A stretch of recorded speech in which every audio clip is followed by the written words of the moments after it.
Hello, I thought I would just do a little video to show you how the mermaids come together. So here's one of the mermaids, and I thought I'd just take you through the process so you can see exactly what goes into it from start to finish. So bear with me because they don't come together super quick. But if I can get going on one, I've got a few bits and pieces together, so I'll show you I will show you start to finish, but sort of speed it up a little bit. They're all different colours, so I'm not making this exact one. This is my mould that I had cast. So this is the original tail, and I sent it off and I had it cast, and this is what I use. There's only one of these.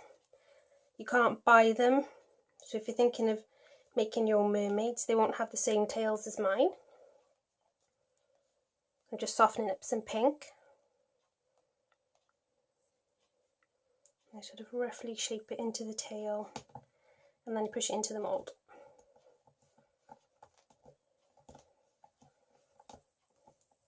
I'm hoping this isn't shaking the camera too much.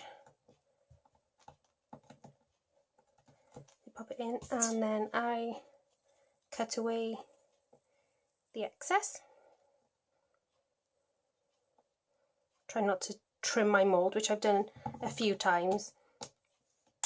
That's why I keep the originals, so that when I eventually cut all the way through it, I've done it before, I get a little excited with my blade. And before I know it, I've taken a big chunk out of my mould.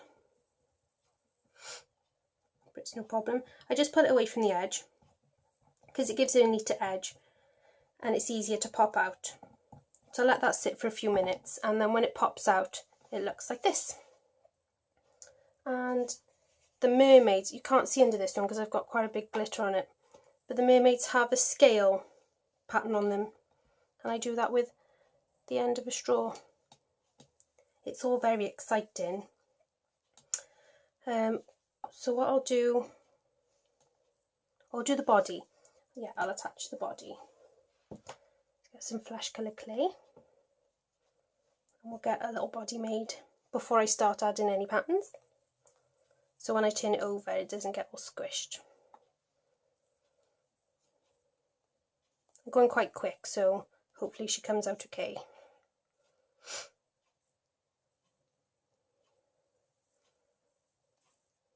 Just sort of push it into a rough shape, and then what I do is just try and straighten it up a little bit, and then I use the original tail as a guide. So I push it down and it's given me a line, so I just trim that off.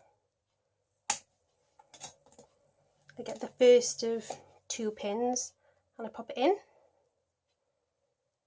about halfway, and then I pop the body on, push it down a little bit, then I turn it over, and I just blend the 2 pieces together at the back just to make it a little bit more stable. The join at the front will be covered by her, I don't know what you call it, this bit. Answers on a postcard, I don't know what that's called. So now what I've got is a straw from some sort of drinks carton. I collect them in different sizes. I've got a few lurking about. They're handy for all sorts of things. And then I'm trying to do this so I've got my head in the way. Oh, it's the wrong end. Oh, I've started now, so I'll finish. And that's it. That's how I get the scales.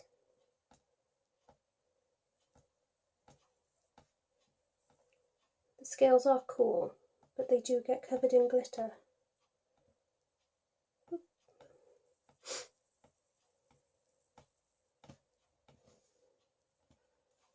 So there you go, that's so you get the scales. So if you can see, they've all had the scales done ready. Normally I pop out a load of tails, then I add all the bodies, then I add all the fins at the end of it. I sort of do it in a little assembly line, but I quickly try and do this one start to finish. So that's that. So let's add the tails. I've got really long nails which need trimming. It's making it really difficult to get anything done without gouging at the moment. So I just make little supports for the fins. Just push those together, and then they sit here. Just attach your body on a little bit, just so it's, you know, the tail is supported a little bit more. I've just taken 2 little circles and then I roll them into a cone. Oh, that one's a bit small. Add a bit more. Can you see my unicorns? I've started making more unicorns for the shop. I've got some ready to go in the oven.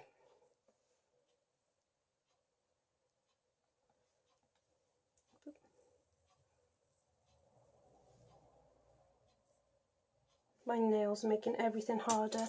I must trim them. And then I'm using the end of my thicker blade to give the tail, not the tail, I don't know what these bits are called, the little waist bits, some texture. Give her a little belly button. And then the fins. I think I'm going to call them fins. My word, I'll call them fins. So I just pinch them into a point at one end, same with the other end, and then I just curl them a bit. I used to do them, they were circular, and they probably took me 10 times as long as doing it this way, and they weren't as stable as these ones because they were 4 separate pieces that I had to put together. And I thought, oh, I'm going to try this, and I was quite happy with the results. I like the way it looks. It takes me much less time, which means more mermaids, which should make everyone happy.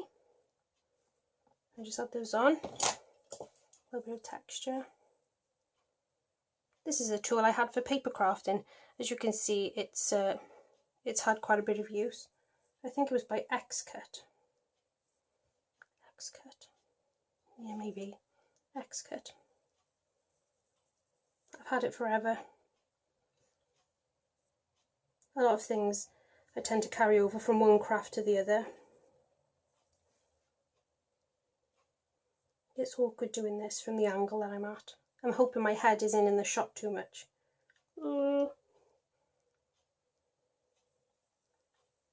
It doesn't matter too much about this because it gets covered in glitter at the end. Next, she needs arms. Some more of the flesh clay. I've changed my clay last week. Struggling to get the usual clay that I use. I was using Super Sculpey, and now I've got Super Sculpey Living Doll clay. And I've got to be honest, it's almost the same. Can't see a massive difference in it, although it is more readily available in the UK, which is handy.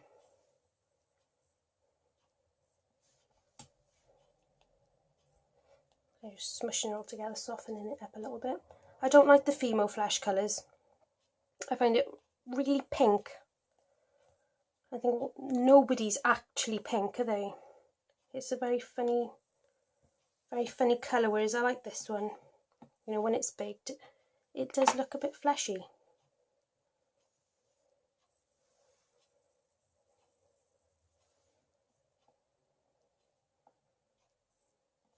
You also just attach the arms, chop them off.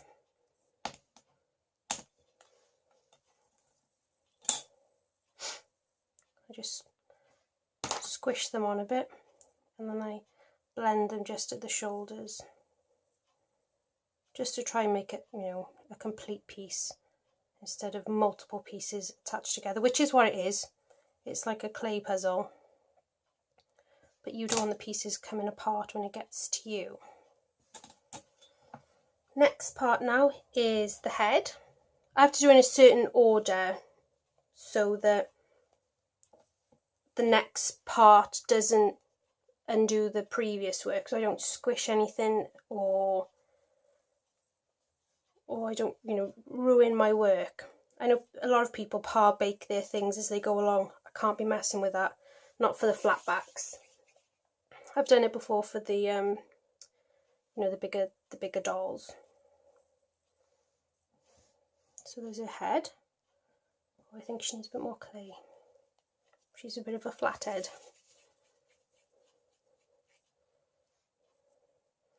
So to make the head, I just sort of squish it into a really blunt oval. I think I'll give her pink here, just because I've got plenty of pink to hand. So I just roll it up and I squish it down. It's very technical, my terminology, squishing and smushing. There might be a technical word for it, I don't know what it is. Just cover the back of the head. We get the second pin. Oh, try not to stab yourself with it. It pops in about halfway. Then the head goes on.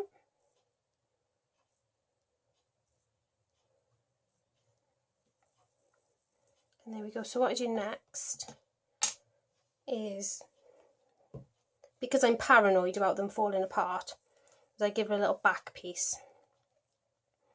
So I'm just going to roll that out.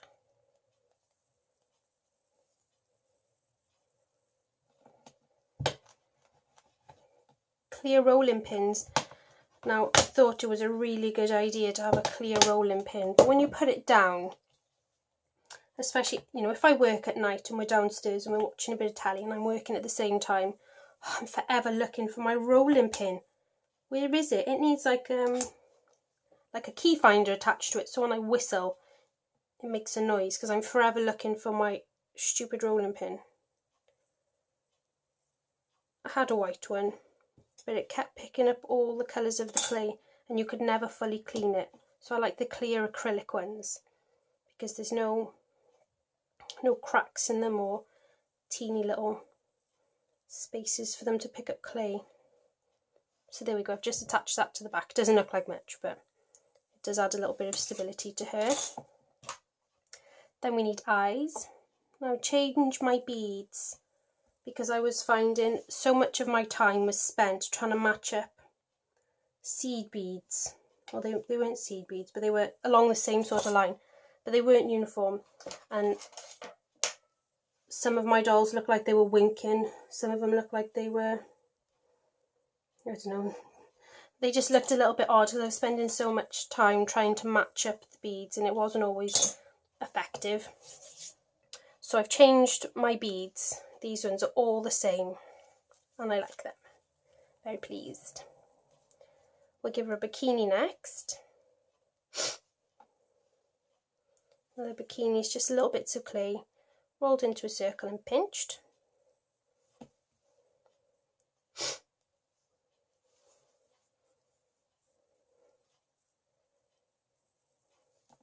Oh, so much bigger than the other one. Maybe I should have all parts of the mermaid moulded. So what I do then, 3 lines, 1, 2, 3, and then I come in from the top and I just push them in a little bit. And that makes the shell bikini. Oop. Behave. There you go. Same again.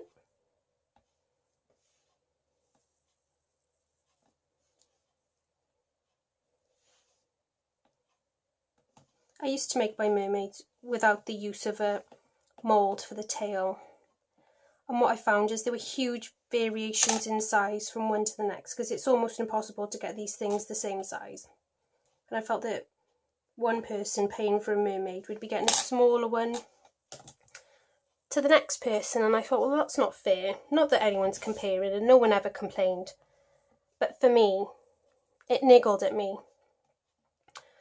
And I like continuity. I like everyone to get, you know, the same.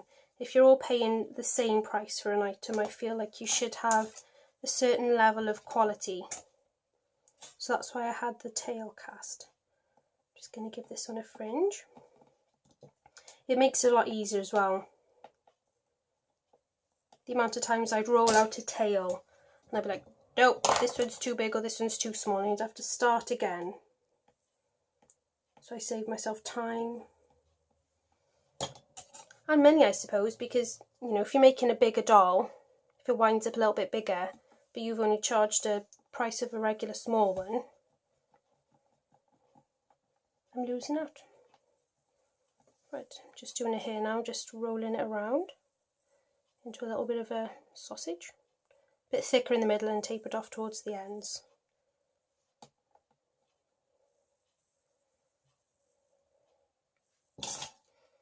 Oh, it's a different colour pink. Oh wow. That's so you know it's handmade. All the mistakes that I make. So again, so I just roll it and then I spend a little bit more time rolling out the ends so it's a bit thicker in the middle.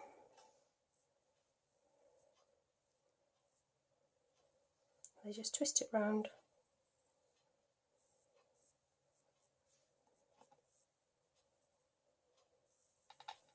I like the mermaids with the curly hair. I feel that if you're a mermaid and you're in the water all the time, there's no way your hair is straight. No way. It just can't be. Your hair is going to be a bit frizzy.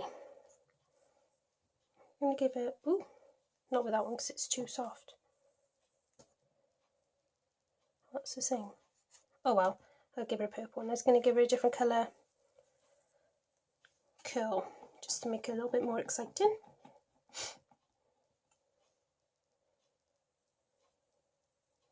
So I'm just using a glitter purple here, mixed with a little bit of white because I was making lilac for unicorns.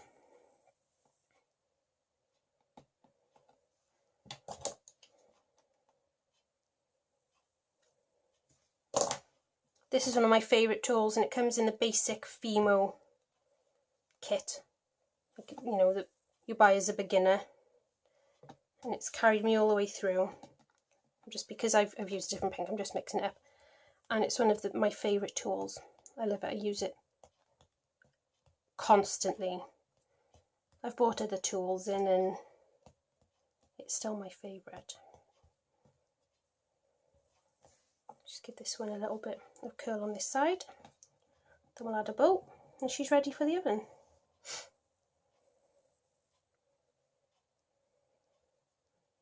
I wish I could make them this quick all the time.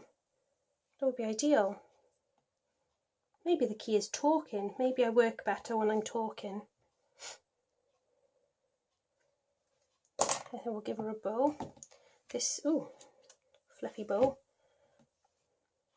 This mould is a cake deck mould. I refuse to use things for the actual purpose, so it's turned into a Fimo mould. What colour bow? This one. I love a mould. Makes life easier. Again, I used to do all my bows by hand. Oh, they took so long. And I come across this mould and I thought, oh, well, that'll do. There you go, and she's finished. There's the mermaid. I hope you enjoyed.